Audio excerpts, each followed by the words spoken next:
सुबह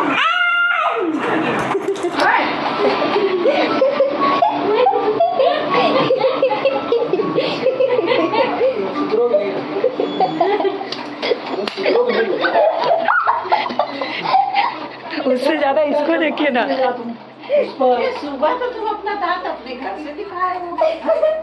हाँ? कब आ गए बच्चा? जय भाई होगा कुछ?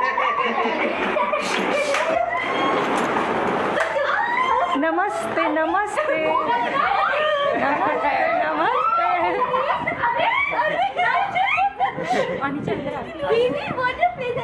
नमस्ते। फुप्पा फ्लो में हमको आशीर्वाद दे दिए, फिर चढ़ा दे। नमस्ते माय से कलम तक फैमिली, मैं हूँ रचना और मेरी आज की ब्लॉग में आप सबका फिर से पूरे दिल से स्वागत है। तो आज की ब्लॉग में क्या है खास, तो अभी मैं हूँ किचन में, इसका मतलब किचन में खाना बनाने का टाइम हो गया है। तो खाने में क्या है आज खास, ये तो बताऊंगी। साथ ही साथ घर गृहस्थी से जुड़े कुछ ऐसी खास बातें आपको बताऊंगी जिससे आपका डेली का काम बहुत आसान हो जाएगा। और मन की बात में आज हम करने वाले हैं लड़कियों से जुड़ी एक ऐसी मन की बात जो मैक्सिमम लोगों को लगता है कि लड़कियां शादी के बाद ऐसी हो जाती हैं। बेसिकली शादी के बाद लड़कियां ऐसी क्यों हो जाती हैं, उसके पीछे का रीज़न जो है वो आज आपसे मैं मन की बात में शेयर करूंगी। तो अगर आपको आपके मन की बात बिल्कुल ऐसी ही होगी तो मुझे कमेंट या व्हाट्सएप पे ज़रूर बताइएगा, क्योंकि पता नहीं क्यों ऐसा होता है कि मेरे और आपके मन की बात ऑलमोस्ट एक जैसी होती है। बस क्या होता है कि हम मन ही में रखते हैं, किसी और से वो शेयर नहीं कर पाते, और रखते मन में रखते ना मन बहुत भारी सा हो जाता है। और जब शेयर कर लेते हैं तो ऑटोमेटिक बहुत ही रिलीफ मिलता है। तो आप भी मुझसे अपने सारे मन की बातें शेयर किया करिए ताकि आपका मन भी हल्का हो जाए और क्या पता आपकी प्रॉब्लम का सोल्यूशन भी निकल जाए। तो चलिए शुरू करते हैं आज की ब्लॉग। तो ब्लॉग में आप देख सकते हैं कि मैं किचन में हूँ और यहाँ पे मैंने चढ़ाया आज मसूर के छिलके वाली दाल। जो मसूर का जो तासीर होता है ना वो हल्का गर्म होता है, तो ठंडे के दिनों में मसूर की दाल ज़रूर खानी चाहिए। और वीक में 7 तरह की दाल बनाना चाहिए, तो मैंने पहले भी कई बार बताया। तो ये वाली जो मसूर की दाल है इसमें प्याज, लहसुन, अदरक, टमाटर, थोड़ा सा गरम मसाला, 1 चम्मच सरसों का तेल, नमक, हल्दी और हींग डाल करके ये बनाते हैं। दाल भी बोल रहा है मैं तैयार हो गया हूँ बन के, तो इसलिए बहुत अच्छा होता है। और इसके साथ बहुत ज़्यादा आपको सब्जियों की ज़रूरत नहीं होती, लेकिन तब भी मैं सब्ज़ी बना रही हूँ। तो आज सब्ज़ी में बना रही हूँ पत्ता गोभी, मटर, गाजर मिलाकर, नो आलू, ओनली पत्ता गोभी, मटर और गाजर की बहुत ही अच्छी सादी सी सब्ज़ी। क्योंकि दाल ऑलरेडी थोड़ा मसाले वाला हो गया तो सादी सब्ज़ी अच्छी लगती है। साथ में धनिया, हरी मिर्ची की चटनी, जिसमें सिर्फ धनिया और हरी मिर्ची पीसेंगे और आधा नींबू का रस और नमक मिलाएंगे। वो बहुत अच्छी सादी सी बहुत टेस्टी चटनी लगती है। और चावल तो बनेगा ही बनेगा। तो आपके घर में आज खाने में क्या खास बना है मुझे ज़रूर बताइएगा। फिलहाल मैं बना लूँ फटाफट से खाना। सुबह की शुरुआत वैसे ही हुई, योगा, गरम गरम चाय और साथ ही साथ मॉर्निंग वॉक, जो कि सबकी होती है। घर का सारा काम वैसा ही हुआ जैसा कि रोज़ करती हूँ। और आज थोड़ा स्पेशल काम है क्योंकि कल निकलना है मुझे, तो पैकिंग का थोड़ा सा काम आज कर लिया है। तो मेरे पास आप ये जो बैग देख रहे हैं ना, मैंने अलग अलग बैग्स निकाले रखे हुए हैं। क्या होता है कि जब भी हमें कहीं जाना होता है तो हमें कपड़े ढूंढने में ही समय लग जाता है।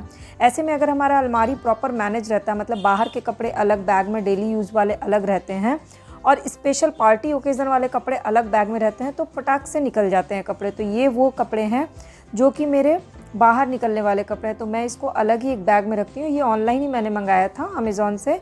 ये 6 बैग का सेट आता है, चेन वाला बैग होता है। तो आप सेक्शन वाइज अपने दुपट्टों का कलेक्शन, कुर्ती का कलेक्शन और अच्छे जो कपड़े होते हैं ना, पार्टी वियर ड्रेसेस, इसमें अगर रखते हैं ना तो वो ख़राब भी नहीं होते हैं। कपड़ों की शाइनिंग अच्छी रहती है, क्योंकि खुले रखने में ना कपड़े उतने अच्छे नहीं होते हैं जितना इन बैग्स में रख के आप गोदरेज में रख दीजिए तो कम स्पेस में ज़्यादा कपड़े आ जाते हैं। तो ये एक छोटी सी ट्रिक है जो मैं आपको आपके कपड़ों की अलमारी से रिलेटेड बता रही हूँ। घर वाले कपड़े जो है वो अलग निकाल लीजिए और बाहर वाले कपड़े अलग सेक्शन में रखिए। आप अपने कपड़ों का मैनेजमेंट कैसे करती हैं कि कहीं भी निकलने जाना हो अगर, तो फटाफट से आपकी तैयारी हो जाए, पूरा घर ना फैलाना पड़े और कम समय में हो जाए, वो मुझसे ज़रूर शेयर करिएगा ताकि मैं भी उसको अप्लाई करूँ। तो पत्ता गोभी के लिए पत्ता गोभी, गाजर और मटर को गर्म पानी में डाल दिया है और इसके बाद कढ़ाई चढ़ाएंगी। कढ़ाई में डालूंगी सरसों का तेल, बिल्कुल सादा। ये पत्ता गोभी की भुजिया जो है ना बहुत टेस्टी बनती है। सरसों का तेल गर्म हो जाएगा तो इसमें डालूंगी 1 चम्मच खड़े जीरे का तड़का। खड़ा जीरा जो होता है ना वो बहुत ज़्यादा फ़ायदेमंद होता है, वेट लॉस के लिए तो फ़ायदेमंद होता ही होता है। उसके अलावा भी इसके ढेर सारे फ़ायदे हैं। इसके बाद इसमें पत्ता गोभी, मटर और गाजर डाल दिया। बिना आलू के बना रही हूँ, बिना प्याज लहसुन अदरक के, बिल्कुल सिंपल सी भुजिया, लेकिन बड़ी अच्छी लगती है चावल के साथ भी, और साथ ही साथ पराठे रोटी के साथ भी बहुत अच्छी लगती है। फिर इसमें मिलाएंगे नमक और हल्दी पाउडर, और एक्स्ट्रा एक चीज़ मिलाने वाले हैं, वो है 1 चम्मच जीरा पाउडर, भुना जीरा पाउडर, और थोड़ा सा लाल मिर्च चाहें तो आप डालें चाहे ना डालें, लेकिन पत्ता गोभी और मटर का तासीर जो थोड़ा मीठा होता है, इसलिए थोड़ी सी लाल मिर्च डालना बनता है, तभी सब्ज़ी में थोड़ा टेस्ट आता है। अब इसको अच्छे से मिक्स करके धीमी आंच पे इसको पकने देंगे। पत्ता गोभी के पानी में ही पकेगा। पहले मिक्स करके थोड़ी देर चला के 5 मिनट के लिए छोड़ देते हैं, और उसके बाद हम तब तक 1 टमाटर काट लेंगे, और 1 टमाटर काट के इसमें डाल के मिक्स करके ढक करके 10 मिनट तक इसको पकाएंगे, और उसके बाद ऊपर से धनिया पत्ती डाल दीजिएगा। सब्ज़ी बहुत बढ़िया से तैयार हो गई। और फिर एज़ यूजुअल जब तक सब्ज़ी बन रही है तो किचन में वाइंड अप का काम, जो एक्स्ट्रा बर्तन निकलते हैं वो धुलना, स्लैब को साफ़ करना। स्लैब को साफ़ करने के लिए आपको अपने पास एक छोटा सा वाइपर रखना चाहिए, इससे बहुत ही अच्छे से स्लैब साफ़ हो जाता है, चिकनाहट भी पूरी क्लीन हो जाती है। कपड़े से बार बार पोंछने से ना कपड़े बहुत जल्दी गंदे हो जाते हैं। वाइपर से क्या, आप पानी डाल करके वाइपर से खींच दीजिए, स्लैब एकदम चमक जाता है। इसके बाद फ्रूट चाट की बारी आई, तो आज फ्रूट में था पपीता, पेड़ से तोड़ करके लाई, 1 एप्पल और 1 अनार, और बाकी जो फ्रूट्स हैं उसको फ्रिज में रख दे रही हूँ। क्यों, वैसे तो नॉर्मली मैं फ्रूट्स फ्रिज में नहीं रखती, बट अब मुझे जाना है 10 दिन के लिए, तो मैं अभी किचन को उस हिसाब से भी वाइंड अप धीरे धीरे कर रही हूँ, ताकि 10 दिन के लिए प्रॉपर तरीके से सारी चीज़ें मैनेज हो जाएं। हर्बल कॉफ़ी बनाने, और हर्बल कॉफ़ी में सबसे मेन जो इंग्रेडिएंट होता है ना, जो इससे पीने से बड़ा फ़ायदा होता है, वो होता है तुलसी का पत्ता। तो ये है तुलसी का पत्ता, जो कि मैं 1 कप पानी में, ये 1.5 कप पानी है उसमें डाल रही हूँ। आप देखिए इसमें 1.5 कप पानी में सबसे पहले तुलसी का पत्ता डालूंगी, उसके बाद इसमें डालूंगी थोड़ा सा अजवाइन। मैं आपको बना के ही एक बार दिखा देती हूँ, क्योंकि बहुत सारे लोगों ने पूछा है हर्बल कॉफ़ी, और ये बहुत ज़्यादा फ़ायदेमंद है, इसलिए मैं आपसे फिर से एक बार इसकी रेसिपी शेयर कर रही हूँ। पानी में ये मैंने तुलसी के पत्ते डाल दिए हैं, और अब इसमें मिला रही हूँ मैं छोटे चम्मच से थोड़ा सा अजवाइन। अजवाइन जो होता है ना, वो कफ़ के लिए, सर्दी खांसी के लिए बहुत फ़ायदेमंद होता है, किसी भी तरह के इन्फेक्शन के लिए बहुत फ़ायदेमंद होता है, और तुलसी तो एनीवेज रामबाण है ही। उसके बाद ये 1 टुकड़ा दालचीनी का डाल रही हूँ। दालचीनी के भी बहुत ढेर सारे फ़ायदे हैं, जो कि मैंने आपके लिए ऑलरेडी अपने चैनल के प्लेलिस्ट पे शेयर की हुई है। तो अब इसमें दालचीनी का टुकड़ा डाल, फिर इसमें डाल रही हूँ 3 से 4 लौंग, और लौंग जो होता है वो सर्दी खांसी से तो बचाता ही बचाता है, साथ ही साथ गले का कोई भी इन्फेक्शन हो और कोई भी और भी प्रॉब्लम होती है ना, तो लौंग का तेल बड़ा फ़ायदेमंद होता है। वैसे तो आजकल जो भी लौंग वोंग मिलते हैं उसमें तेल उतना होता ही नहीं है, वो सब तेल तो निकाल दिया जाता है, लेकिन तब भी उसमें लौंग के सत्व होते हैं, इसलिए 4 लौंग का इस्तेमाल किया। और जाड़े के दिन में तो लौंग वैसे भी बहुत फ़ायदेमंद होता है। अब इसको खूब अच्छे से मैं पहले बॉयल कर लेती हूँ। तो इसके बाद इसमें मैं मिलाऊंगी चीनी, और चीनी आपको अपने टेस्ट के अकॉर्डिंग मिलाना है। तो ब्लैक कॉफ़ी ना थोड़ा कम शुगर में ही अच्छी लगती है, तो मैं और मेरा बेटा पीने वाले हैं।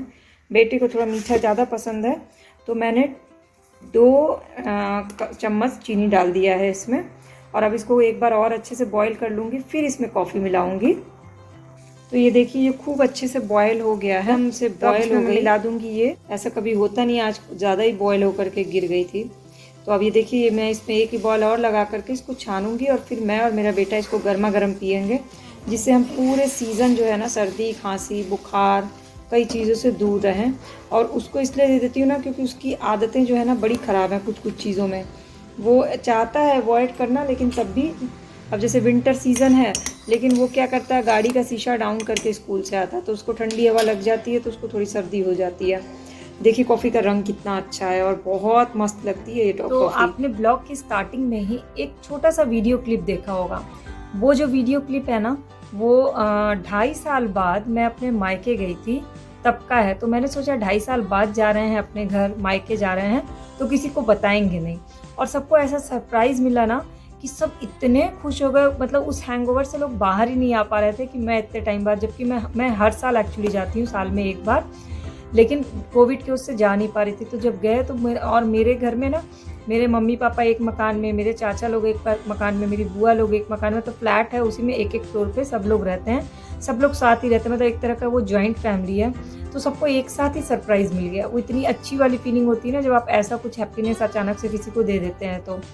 तो ये क्या, मैं आज मन की बात में इसी से रिलेटेड बात करने वाली हूँ। क्या होता है कि बहुत सारे ऐसे जोक्स बनते हैं, ऐसे मैसेज फॉरवर्ड होते हैं कि लड़कियों को जो है, मतलब जो शादी हो जाती है जिन लड़कियों को, उनको असली खुशी बस मायके जा कर के मिलती है। बहुत सारे लोगों का रियल में ऐसा ही थॉट है कि लड़कियां सिर्फ मायके जाने पे ही खुश होती हैं। मैं अपने मन की बात बताऊं या मैक्सिमम लेडीज़ के मन की बात बताऊं, लेडीज़ या लड़कियां वहीं जा कर के खुश होती हैं, या नॉर्मली सारे ह्यूमंस का ये टेंडेंसी होता है जहां उनको प्यार, अफेक्शन और वो सारी चीज़ें मिलती हैं, उनको वहाँ जा कर के खुशी मिलती है, चाहे वो मायका हो, चाहे ससुराल हो, चाहे किसी फ्रेंड्स के घर हो, जहाँ भी उन्हें लगता है कि उनको कोई सुनने वाला है, उनको कोई समझने वाला है, उनकी बातों पर कोई रिएक्ट करके कुछ उनको समझाने वाला है, या उनके साथ अटैचमेंट है, प्यार है, उन सब जगह से लेडीज़ जो है वो अटैच होती हैं। और जहाँ उनको कोई इमोशनल सपोर्ट नहीं मिलता है तो वो एक रिलेशनशिप को निभाने के लिए उस बाउंडेशन में जाती हैं कि वो एक रिलेशन है और उस रिलेशन को कंटिन्यू रखना है, इसलिए वहाँ जाना ज़रूरी है। तो बेसिकली ये कॉमन हर ह्यूमन की टेंडेंसी होती है कि जहाँ उनको प्यार, अफेक्शन और रिटर्न में भी प्यार मिलता है, उनको वहीं पर अच्छा लगता है, चाहे वो बच्चे हों, चाहे जेंट्स हों, चाहे ओल्ड एज लोग हों, हर किसी को यही एक चीज़ चाहिए होती है कि आप जहाँ जा रहे हैं वहाँ आपको खूब सारा प्यार मिले, लोग आपको इम्पोर्टेंस दें। और लड़कियों के लिए उनका मायका वो जगह होता है जहाँ लोग उनको उनकी तरह से समझते हैं, क्योंकि लोग उन्हें बचपन से देखे रहते हैं, उनको पता होता है कि मेरी बेटी को क्या पसंद है, क्या नहीं पसंद है, क्या बातें किया जाए, ये सारी चीज़ें पता होती है। जबकि जब ससुराल जाते हैं तो आप अपनी एक इमेज लेके जाती हैं, आपकी वही इमेज होती है बहू वाली, भाभी वाली, ननद वाली, चाची वाली, मामी वाली, तो लोग आपको उसी इमेज में इमेजिन करते हैं उससे, क्योंकि उन्होंने आपका बचपन नहीं देखा है। तो इसीलिए लड़कियां क्या होती है, मायके जाके अपना वो चाइल्डहुड, अपना बचपन एंजॉय करती हैं, इसीलिए वो खुश होती हैं। अब जैसे अभी मैं ही हूँ, मैं अभी जाने वाली हूँ कल बिलासपुर। बिलासपुर वो जगह है जहाँ से मैं अभी हुबली आई हूँ, जहाँ हम 2.5 साल रह चुके हैं, और मैं बहुत ज़्यादा एक्साइटेड हूँ। अब एक्साइटेड क्यों हूँ? बिलासपुर कोई मेरा मायका तो है नहीं, फिर मैं एक्साइटेड क्यों हूँ? क्योंकि बिलासपुर में मेरी वो फैमिली रहती है जिनसे मैं दिल से बहुत अटैच हूँ, जो मेरे यहाँ हाउस होल्ड वर्क करती थी वो और उनके बच्चे, जो मेरी एक फैमिली है और जिनसे मेरा दिल का बहुत ही गहरा रिश्ता है। क्यों? क्योंकि हम लोग एक दूसरे को सुनते हैं, एक दूसरे को समझते हैं, एक दूसरे के इमोशंस को वैल्यू देते हैं, एक दूसरे की इम्पोर्टेंस है हमारी लाइफ में। वो लोग मेरी लाइफ में बहुत इंपॉर्टेंस रखती हैं, उन लोग की लाइफ में मेरी बहुत इंपॉर्टेंस है, मेरी हर बात की इम्पोर्टेंस उनकी नज़र में है, और हर चीज़ें हम लोग एक दूसरे से डिस्कस करते हैं। तो ये सारी चीज़ें कहाँ होती हैं? जहाँ आपका एक बहुत स्ट्रॉन्ग बॉन्ड होता है, जहाँ आप खुल करके अपने आप को रिप्रेजेंट कर पाते हैं, जहाँ आप खुल करके अपने मन की बातें कर पाते हैं।